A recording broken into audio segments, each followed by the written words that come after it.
CG Tuscaloosa, a Town Square media station. Tide 100.9 and streaming on the Tide 100.9 app. Since 1999, residents of Tuscaloosa has depended on this butcher shop and grocery store. I'm talking about South's Finest Meats. With their specialty meats and fresh to frozen bulk vegetables, you can prepare delicious home-cooked meals all week long. At South's Finest Meats, customer service is their number one priority, and when you shop with them, you can expect to be treated like an MVP. Go by and check out South's Finest Meats at 3201 10th Avenue right there in Tuscaloosa. South's Finest Meats, the official sponsor of the Stingray Show. It has been a wild weekend with upsets galore across the landscape of sports. We will get in there and discuss all of that around college basketball and college baseball, as we're going to be joined this evening by Southeastern 14's own Chris Lee. That's all ahead on this edition of the Stingray Show. Guys, we've got a lot to cover, so let's get the Stingray Show rocking and rolling. Hi, this is Tim Brando with a reminder. Those of you on Tide 100.9, look out. You're about to feel the buzz of Stingray. This is Stephen Ray, a.k.a. Stingray, coming to you live from Tuscaloosa, Alabama. I'm Heath Hopkins. I'm here in DeSoto County, Mississippi, right outside of Memphis, Tennessee. You know, Mark, I'm going to put you on the spot. Do you feel that responsibility to pay it forward and give some kid a chance coming up in the ranks, kind of like Tony did for you? Why do you think I'm talking to Stingray tonight? Thank you, man. I appreciate that. No, I mean, look, no. Hey, Stingray, here's the deal. When you get involved with Texas, it's like getting married to a stripper. and let me explain this. It looks good, kind of sexy on the surface. Yeah, but then you get the baggage, you get the drama, you get all that eventually comes with it. And that's what you get with Texas, and that's what the Big 12 learned. And Heath, any thoughts on our show moving forward? Hey, to everyone in Tuscaloosa listening here on Tide 100.9. With the Stingray Show, if you don't like it, you better learn to love it, because it's the best show going today, baby. Woo!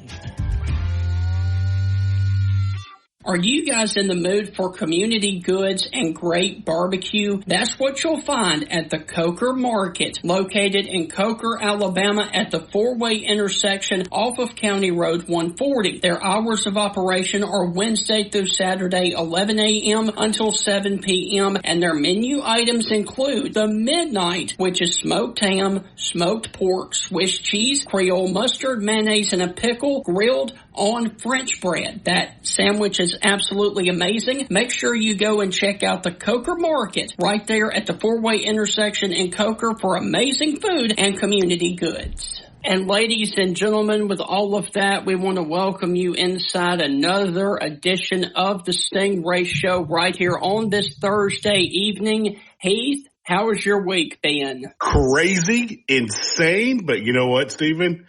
It's not snowing. It's not cold.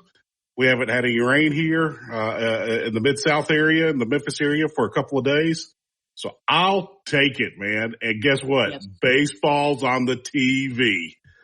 That's right. I'll take that all day, brother. So, Heath, I do know that it is Thursday, but I want to go back to Monday because we have not had a live show, you and I, this week. So I've got to ask you, did you happen to partake in watching the Daytona 500 Monday afternoon? I wanted to watch it because, hey, my neighbor, you know, Ricky Steenhouse Jr. last year won it. You know, he won it last year. Yeah. So I kind of wanted to watch it, Stephen. It was on Monday. Monday was Manic Monday. It was crazy, insane. I didn't get to watch anything. Parenting duties got in the way, brother. Dude, I got to tell you, I watched every single minute of that race, and I was glued to my seat.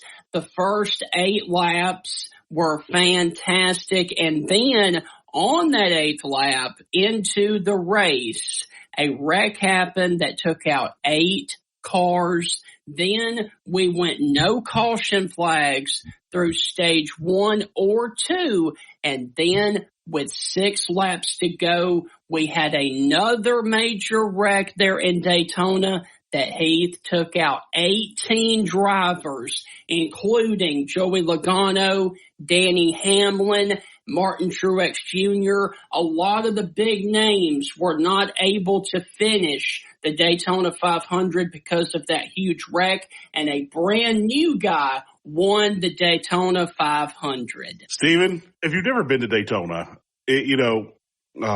my in-laws had a condo there. Our hurricane took it years ago. They used to gift it to us. As a matter of fact, our honeymoon gift, they gifted us the condo for the week. And so we'd go down there. I had never been to Daytona. Mm-hmm. And so I told my wife, I said, I want to go by the racetrack. I want to tour it. I want to see it. And she goes, you're not a NASCAR fan. And I said, no, but that's like a big deal. I want to go. Fell in love with the place. Yes. Fell in love with the place. The museum's wonderful. They got a lot of cool stuff in there, a lot of interactive stuff. Your kids I guarantee you will love it. Yeah. But man, so I started watching the race, every year and have enjoyed it. I did not get to see a single lap this year because the race being moved and yeah. So Heath, I do want to mention something else right here that you talked about when we first brought you on. That was baseball is on TV, and buddy, it has been a rough start to the season for the Bulldogs of Mississippi State. They lost one game in the series versus Air Force on Saturday, and then back-to-back losses in the midweek to Austin Peay on Tuesday night and last night. The hot seat is really ramping up on Chris Lemonis to start this season in Starkville. Your thoughts? The first loss over the weekend against Air Force, they were one strike away from winning the game. Yep. And they could not get that last strike. The hardest out to get is the 27th out. Always is, always will be. One strike away. And, I had a chance to do some damage there in the ninth. Just couldn't do it. That's somewhat baseball. Kid made a good play, executed, driving the ball with 2 strikes on him. Give props to that. But the loss kind of got worse as the season has gone on. The second loss to Austin Peay, I could write off like early in the season. They're probably throwing their ace in this game, trying to get it. I don't know if they did or not. Austin Peay Governors there. I was like, it's early season, so be it. I know that we put some arms out there. When a college pitcher goes out there and pitches 2 innings and they take him out, it was planned a week ahead, if not more. Yeah. We're going to get him some work. He's going to pitch 2 innings. We're going to move to the next guy. So Mississippi State did that with a couple of pitchers. So be it. Move on. But you got up 10-4 yesterday and you lose the game. What was it, 12-10 or 14-10 or whatever? 13-10. There you go. Leadoff homer to start the game for the Bulldogs, got a 10-4 lead early and lost the game 13-10 and got swept at home by the Governors of Austin Peay. Yes.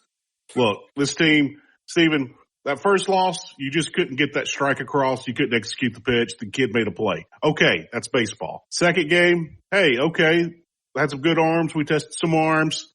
1-run loss is what it is. Let's move on. But, some people are like, oh, the offense is terrible. The offense is terrible. Well, the offense showed up yesterday. You had the lead. You had a big lead. You couldn't hold on to it.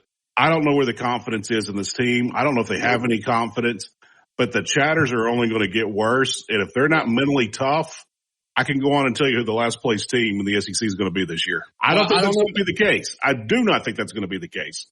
But if they don't show mental toughness, it's going to be a long season. And Heath, let me also say this. The other team in Mississippi, Ole Miss, lost to Arkansas State yesterday 4-2. So it has not been a great start for baseball teams in the state of Mississippi. Yeah, Tommy Raffo. I think he's still at Arkansas State. Tommy Raffo, the 3-time All-American first baseman at Mississippi State, was up for the Golden Spikes, was the long-time assistant under Ron Polk and also Pat McMahon, and came back with Polk. A lot of people wanted him to take over at Mississippi State when Polk left.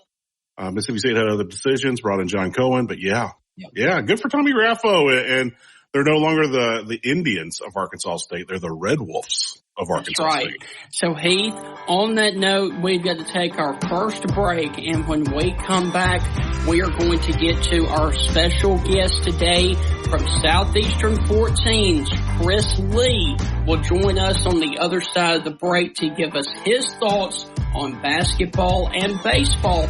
We will be right back with Southeastern 14's own Chris Lee right here on the Stingray Show.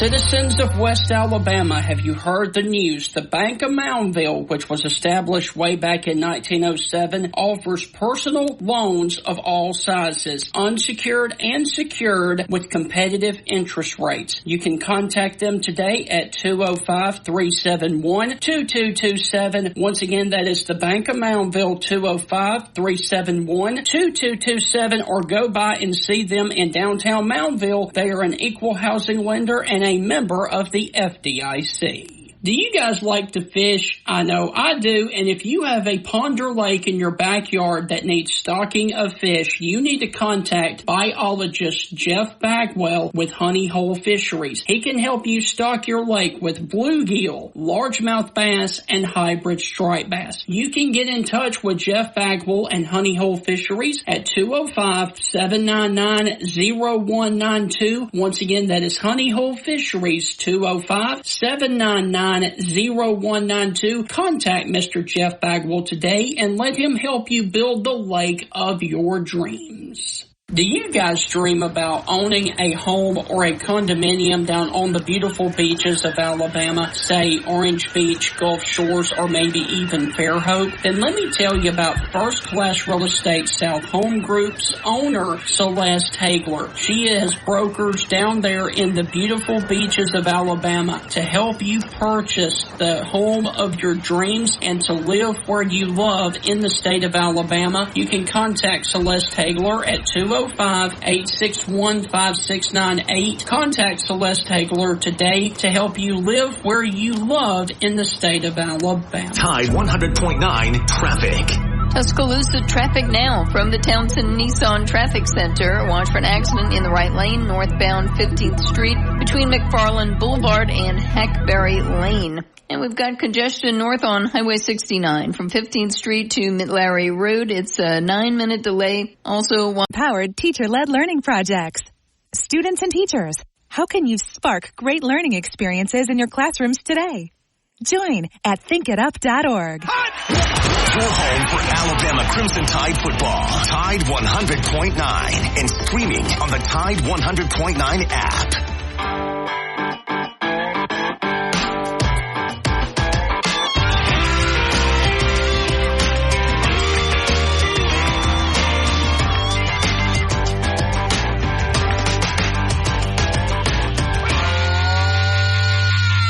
Welcome back inside the Stingray Show. Hope all is well with you guys right here on Tide 100.9 and wherever you may be listening to the show from.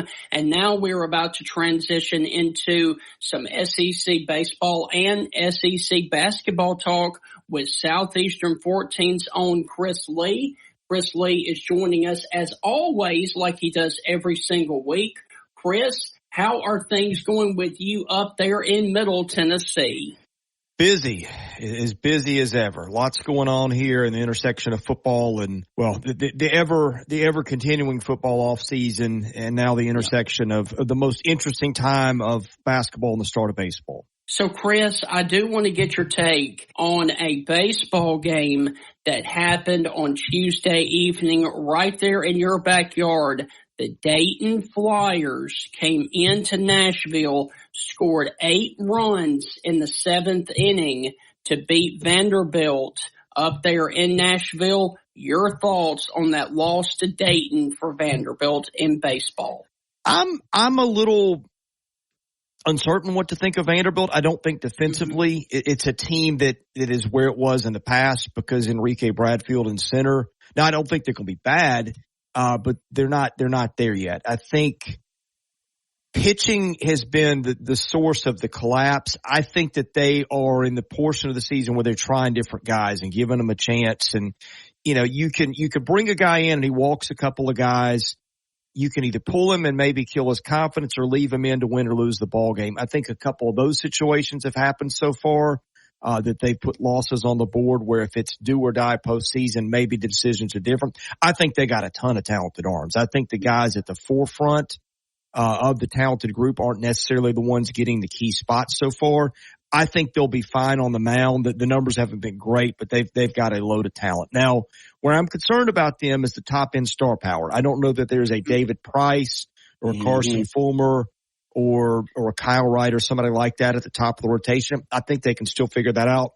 My concern for them is it feels like they got a lineup full of guys that should be hitting in the 7th spot. They don't have a J.J. Bleday or an Austin Martin or somebody like that, I don't think, on this roster. So, now I do think they've got some pieces in reserve. Tim Corbin's style is I'm going to give my veterans a chance, my 4th and 5th year guys.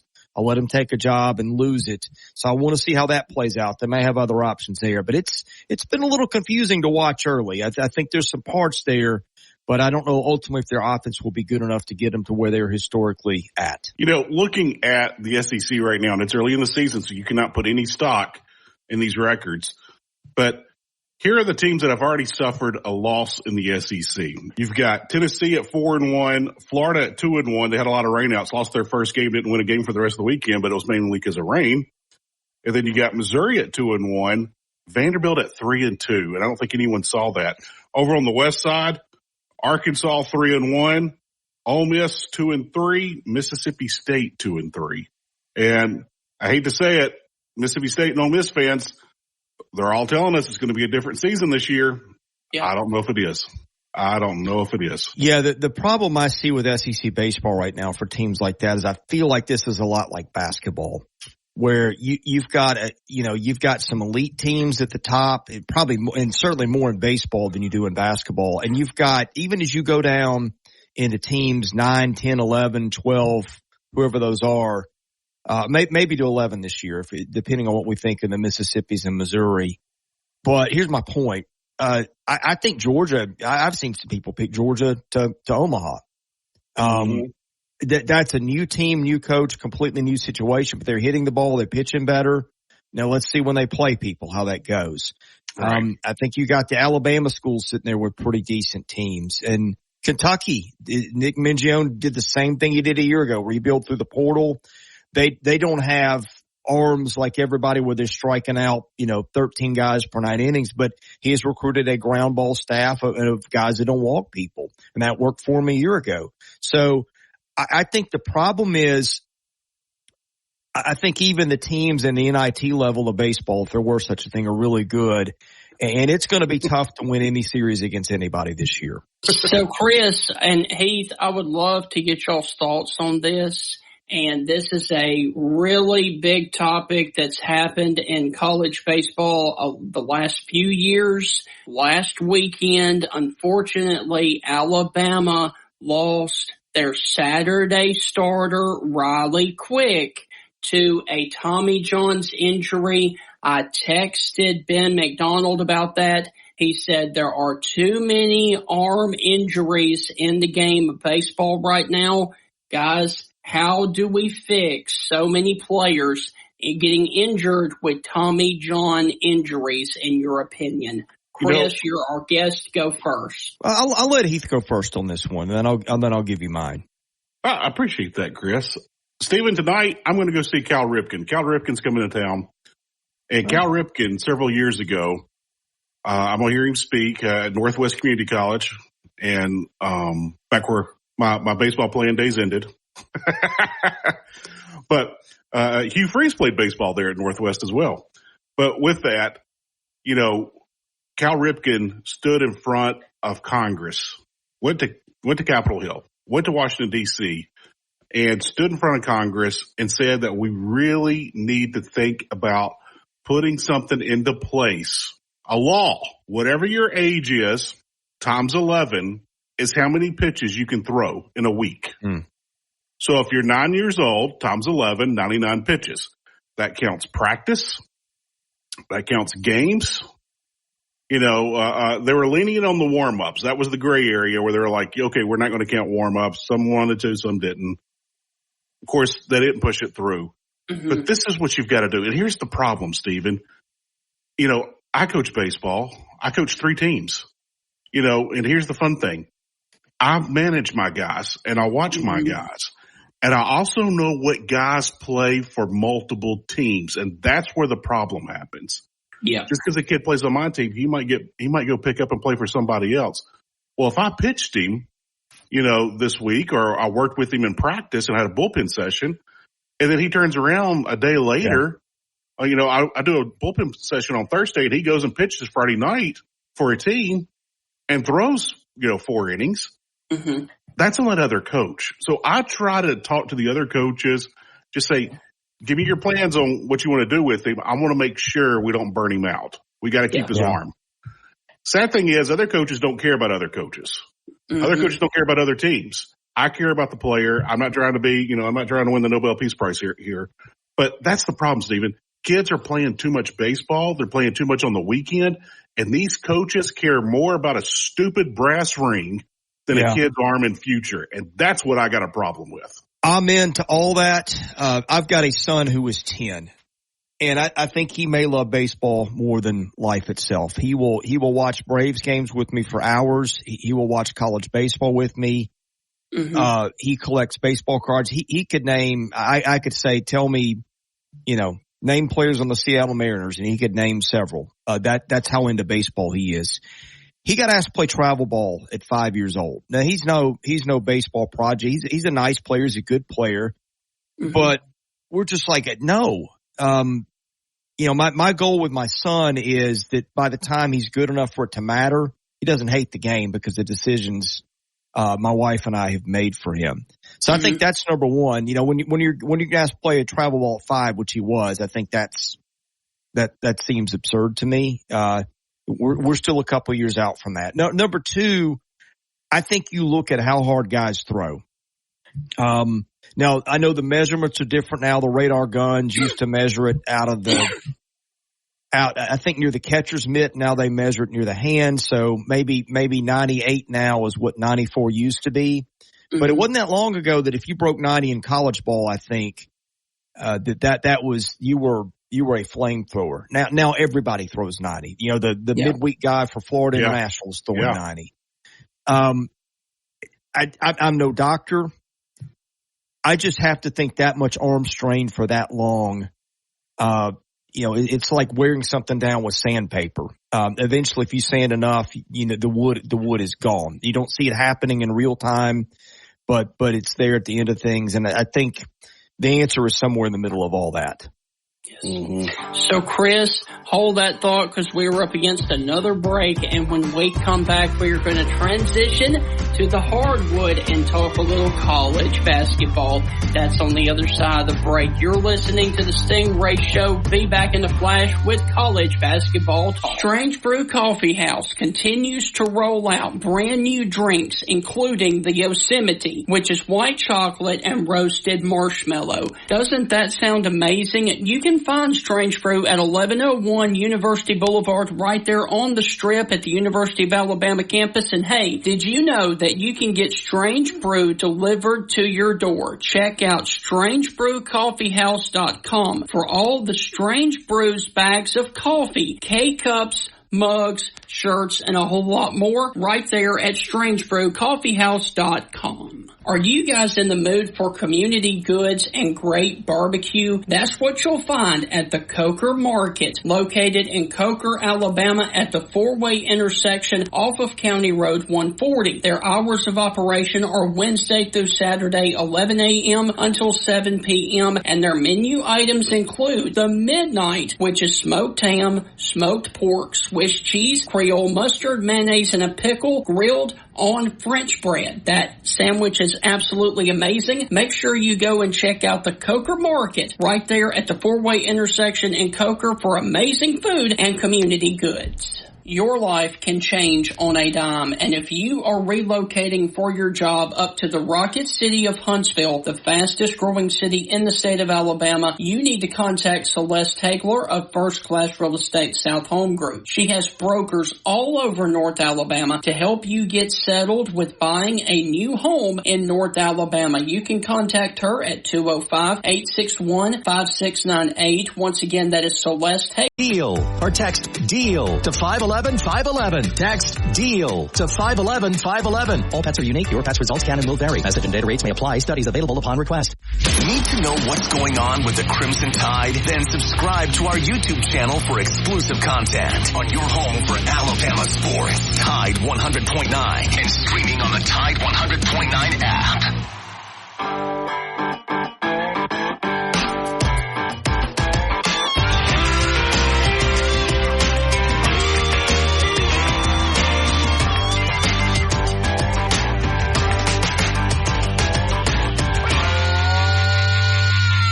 Welcome back inside the Stingray Show right here on Tide 100.9. Hope all is well with you guys. And we are going to transition and talk a little college basketball. And guys, it has absolutely been a chaotic week in college basketball because on Sunday you had Ohio State upset Purdue. Then you had UConn get absolutely demolished by Creighton on Tuesday evening. And then last night in the SEC, you had LSU, an up-and-coming basketball team, beat Kentucky at home. It has been an unbelievable week for unranked teams beating ranked teams. Chris, your thoughts on this crazy basketball week so far?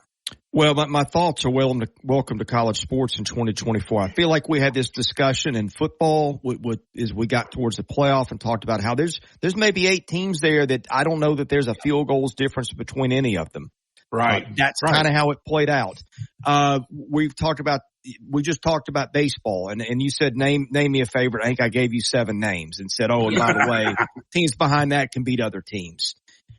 Basketball, you were seeing it. What was the win rate for home teams that are unranked hosting top 10 teams is like 50% right now. I mean, wow. That was like a few days. It's crazy. We are seeing, look, I don't like the way the games are made right now with the portal and everything that we have, I'm sure, talked about many times.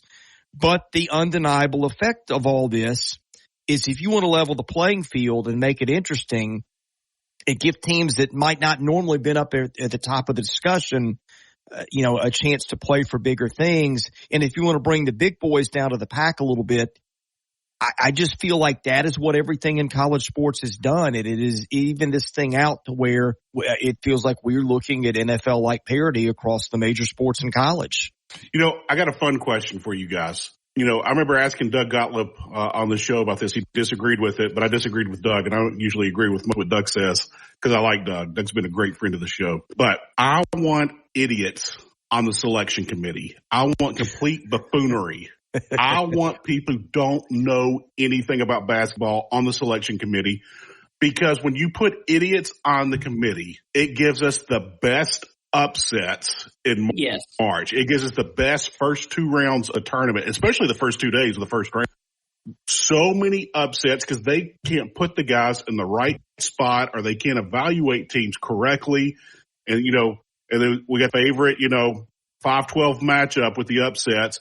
But then, we'll also see the 3-11 game. And it's always fun to see that 11 seed win. It's absolutely fun.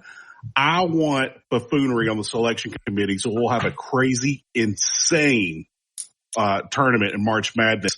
Gentlemen, do we want idiots? Because I think idiots lead to great upsets in a crazy tournament. That's my thought. Well, I think you've got a point there. I do think there was some idiocy in seeding in past years. Yeah. I still do see things that make me scratch my head when I really dive deep into the teams and say, man, there's no way this team should have been seeded a spot ahead of that team. I think those errors are more rare now, and I think the reason is the predictive metrics, the things that told you that, this team is, 22-4, but it won an inordinate amount of close games, and it's really more like a 19-7 team. I don't know that I matched up the math there, but you get my point. Those things mean more than they've ever meant in terms of selections, and I think that has given us better seeding. Again, I think they make some mistakes now, but I think they get it right or close to it a lot more than they get it wrong. I think what used to be explained maybe by your terms, idiocy, in terms of bad seeding and not knowing what to do, with the mid-major that you put at 15 because you were using RPI that really should have been at 11 or 12 if you use the things we use now. I think that was the difference. And I think now, again, I would just explain it all by parity and matchups. Let's put some money together. Let's buy some Cavassier so they can pass the Cavassier in the selection committee room and make it a little bit more fun for the first. Heath, I don't think you need idiocy anymore. I think you've got parity, and on any given night, Kentucky doesn't show up against St. Peter's, and that's that. Excellent point, Chris. And Chris, I know for the last few weeks we've been really hammering on this team, but we are very, very justified in doing so. Chris, Tuesday evening, the Texas A&M loss to Arkansas pretty much puts this team in the NIT, not the NCAA tournament. Your thoughts? Yeah, I think I was looking last night, and look, it could have even changed later, but I think Joe Lunardi still had A&M in the tournament after losing at home to Arkansas, but that's 4 quad 4 losses. Yes. And I think, two more in quad 3? I mean, that's 6 in those 2 quads. I don't know that anybody in the large conversation has that. No, they've got some good wins. I think they've got 6 quad 1 wins. My info may be a day old. That's from memory when I looked at it yesterday. The question is, how do you balance the good against the bad? And I don't ever know exactly how to do it. I'm not a mind reader. I can't tell you what the committee's going to do. But if you look at ESPN's strength of schedule and KPI, which are the results-based metrics things, and he did a thing on this a few years back, that once you get to, really seed line 8, 9 higher, the committee has typically gone more on results than it has on predictive metrics.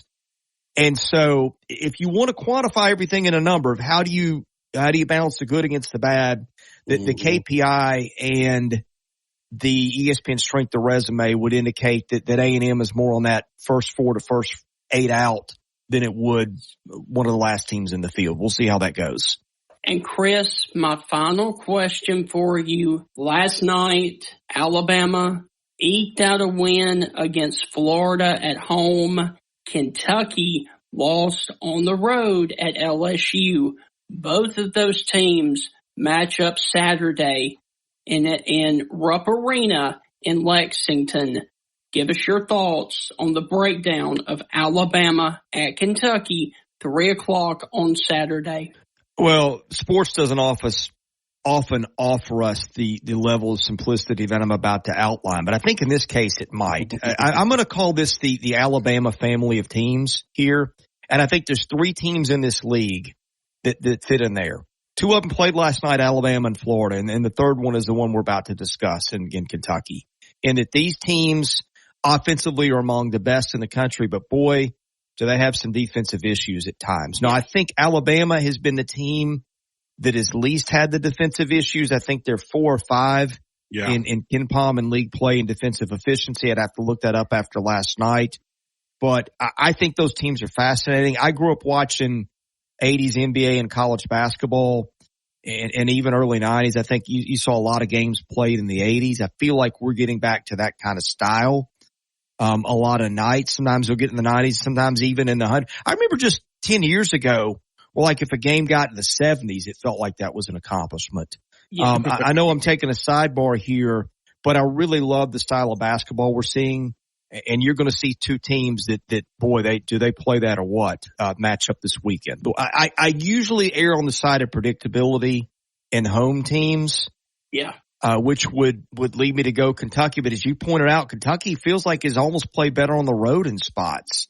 And I think Alabama is still the number one offensive efficiency team in the country. I might like Alabama for an upset, but if you want shameless promo, if you want my official pick on it, I'll probably be doing that at Southeastern 14 before. And I say that having some fun, but also in jest. I think this is so close. I'm having such a hard time giving you an answer. We'll look at KenPom. We'll talk about the matchup, and a lot of times just in the discussion, I'll make up my mind on picks. I think this game is that close. Something fun to throw out. Alabama 13-1 at home, 4-3 on the road this season, but they got a 3-game winning streak currently. Kentucky 11-4 at home, 5-3 on the road. Of course, they lost last night. I didn't see this one coming, gentlemen. Props to LSU. I've said it a couple of weeks ago on the show. That guy should be getting Coach of the Year mentions. He won't win. He won't even get a vote. But he built that team from nothing. He started a brand new team at LSU this year. And look at what they're doing and beat Kentucky last night. So, Chris, on that note, we really want to thank you for joining us. Enjoy all of your coverage of college basketball and college baseball this weekend, and we will catch up with you this time next week.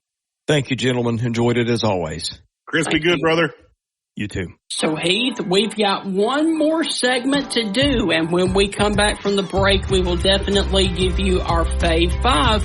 That's on the other side of the break. You're listening to the Stingray Show. We will be back right after this short break. What a rush. On the next Inside the Locker Room with Coach Wimp Sanderson and Barry Sanderson. Tune in Friday. We'll look at the Alabama-Kentucky game in the first hour. In the second hour, we'll take your phone calls and we'll talk to Coach Sonny Smith. Inside the Locker Room, weekdays 7 to 9 a.m. on Tide 100.9 and Tide100.9.com. Since 1999, residents of Tuscaloosa has depended on this butcher shop and grocery store. I'm talking about South's Finest Meats. With their specialty meats and fresh to frozen bulk vegetables, you can prepare delicious home-cooked meals all week long. At South's Finest Meats, customer service is their number one priority, and when you shop with them, you can expect to be treated like an MVP. Go by and check out South's Finest Meats at 3201 10th Avenue right there in Tuscaloosa. South's Finest Meats, the official sponsor of the Stingray Show. Residents of Tuscaloosa, are you guys upsizing, downsizing, looking for college housing, or even relocating for your job right here to Tuscaloosa? If that's the case, then you need to contact Celeste Hagler, owner and operator of First Class Real Estate South Home Group. She can help you with the buying, selling, and investment needs throughout the state of Alabama. You can contact Celeste at 205-861-5698. Reach out to Celeste again at 205-861-5698 and schedule a consultation to discuss your real estate goals and to live where you love in the state of Alabama. Are you guys in the mood for community goods and great barbecue? That's what you'll find at the Coker Market, located in Coker, Alabama at the four-way intersection off of County Road 140. Their hours of operation are Wednesday through Saturday, 11 a.m. until 7 p.m., and their menu items include the Midnight, which is smoked ham, smoked pork, Swiss cheese, Creole mustard, mayonnaise, and a pickle, grilled on French bread. That sandwich is absolutely amazing. Make sure you go and check out the Coker Market right there at the four-way intersection in Coker for amazing food and community goods. Tide 100.9 traffic. Tuscaloosa traffic now from the Townsend Nissan Traffic Center. We've got some slowing east on Highway 82 from Airport Road to Jack Warner Parkway, about a 3-minute delay. Crews are making preparation for the work on the new 69 flyover. Or visit mezwins.com. I've got this. No representation is made that the quality of legal services to be performed is greater than the quality of legal services performed by other lawyers. For more from Tide 100.9, let it fly and there's it. Follow us on Twitter, Facebook, and SoundCloud.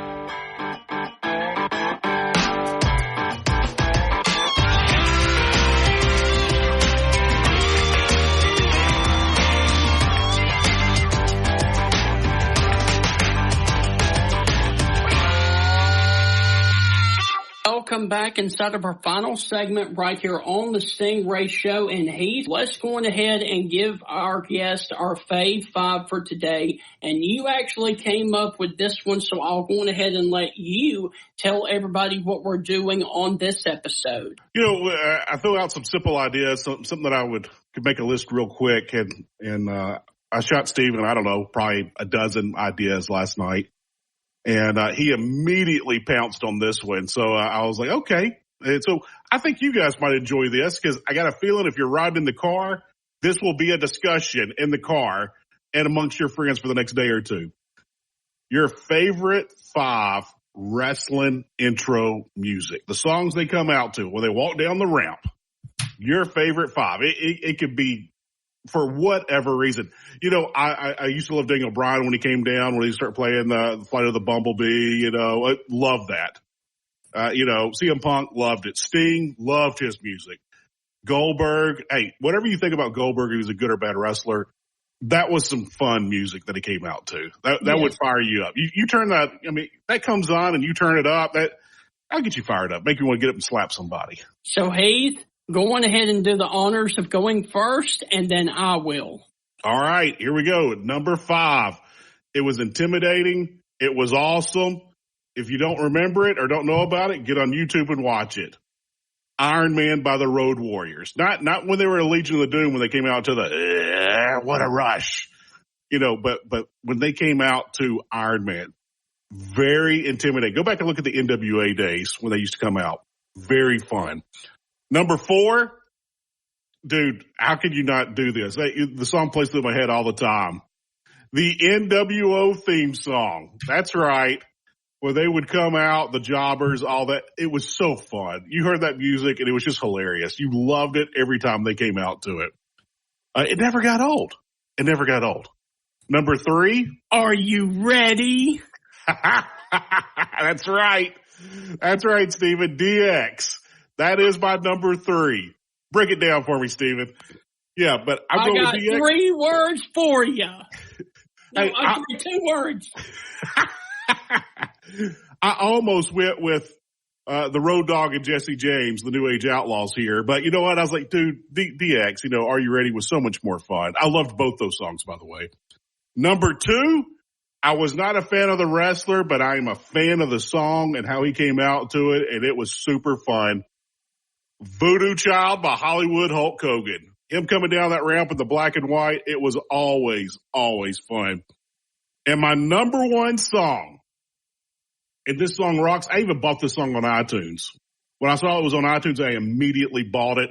I still play this in the car all the time. I turn up the radio, I roll down the windows. I love this song. And if you don't know it, go to YouTube and watch the music video. Michael P.S. Hayes and the Fabulous Freebirds, baby. Hey, Bad Street USA. Best wrestling theme song ever. Ever. Crank it up, listen to it, have fun. Stingray, what about you, brother? What's your fave 5 today?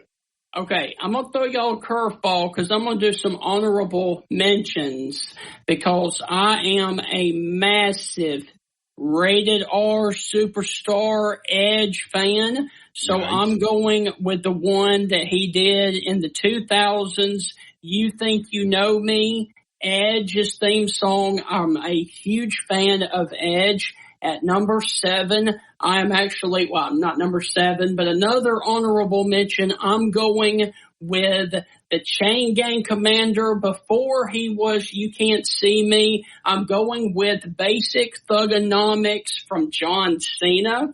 I got a degree in thugonomics. Yes. So those are my honorable mentions. Now here are my fave 5. Number 5, I'm going with a guy who has been in and out of the WWE more times than I can count, but his song is awesome. I'm going No More Words by Mr. Jeff Hardy. All right. At number 4, I'm going with The Cult of Personality by CM Punk. Great the song. Voice of the voiceless man and the straight edge superstar CM Punk. At number 3, I'm going with a guy who a lot of people may not remember, but I'm going with Ain't No Stopping Me by Sheldon Benjamin. Yeah, I remember Shelton Benjamin, yeah. All right, here we go, man. Number 2 for me is going to be Here Comes the Money by Shane McMahon, my friend. I love that right there. That and is a great song. The moonwalk that he does with that. And number 1, Heath, I like this guy. You can't stand this guy. I'm going with Voices by RKO, the legend killer, Randy Orton. I always thought Randy Orton's lame. I still do. I knew it. Yeah, I've always thought. I will say this. Those funny, the old Vines and the funny videos that when people fall or trip or whatever, they play JR doing the RKO out of nowhere over it. I absolutely love those videos. Those are hilarious. That's the only thing I like about RKOs, those funny Vines of people falling on their face and falling off their motorcycles or whatever. To Jim Ross, my God, oh my gosh, he's got a family to think about. He killed him. Oh my God, look at the carnage. We should get JR on the show to talk about Oklahoma. I would skip my kid's SEC. birthday if we had JR on. I would skip my kid's birthday, but I would drop almost anything I'm doing for JR. Yes. But, he's also getting back to it. There was another one that would just give you chills. What about Rest in Peace from The Undertaker? Yeah. That dong, and then the lights would go down, and then it would come back up, and he'd be standing there in the ring. Dude, that just gave me chills every time. Yeah. I liked it when Sting used to do it. When Sting was doing the crow thing. The lights would go out and he would be at like one end of the arena, then the lights would come out and he'd be at somewhere else or in the ring. And that was always fun. And I like it when Undertaker does it too. Fun stuff, man. Heath, we have not done this in a while. Our national day of today, it is National Cook a Sweet Potato Day, which I'm actually a huge fan of sweet potatoes. It is also National Chili Day. And Heath, I think you will like this one the most. It is National Margarita Day. Oh, good stuff. I can't even tell you the last time I had a margarita, but good to know. I say this, buy stock in Pepto-Bismol if it's National Chili Day and National Margarita Day. If you mix those two, man, brother, that's a rough one. Hey, dude, so go out there and partake in all of the margaritas that you can drink today and tonight, with it being National Margarita Day. Oh, I wish I could, but I'm not a big drinker. I'm not. I never have been. We'll have a beer every now and again. We'll share a beer with you. Sure, yeah, I'll do that. I'll have a beer with you, but yeah, hey, Stephen, maybe I do need to get away more. I don't know. So Chili Day, I'm up for that. What now?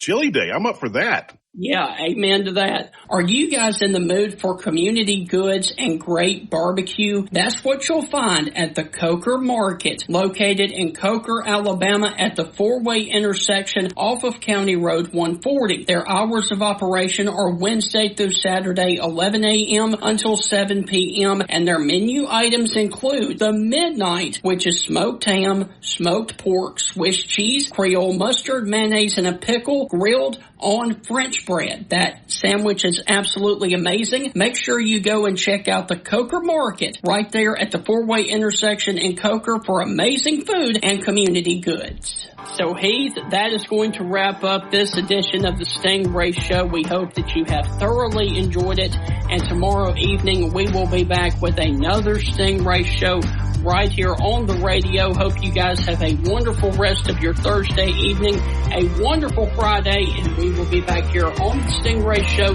tomorrow evening. Guys, we are out. See you then on Friday evening. See you, Stingray.